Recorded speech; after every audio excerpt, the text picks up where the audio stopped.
Hi there, George here. Today I decided to show you beautiful garden in my city with beautiful flowers, and I have visited last time in summer in July, and well, enjoy the video.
Я думал, не сможешь.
Я буду так.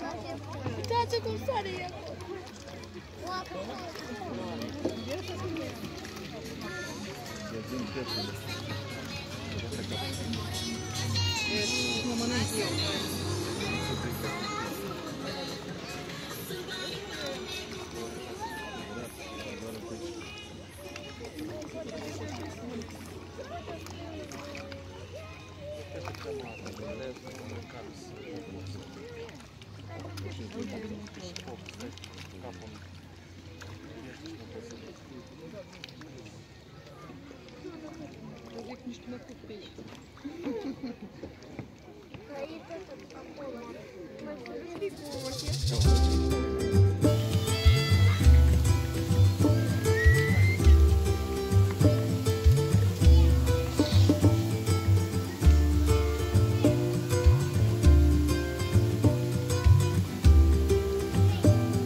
I hope you enjoyed the video, so thanks so much for watching to the end. Have an amazing day, greetings from Moldova, and see you next time. Was George here, and bye bye. Subscribe to my channel and put like if you want.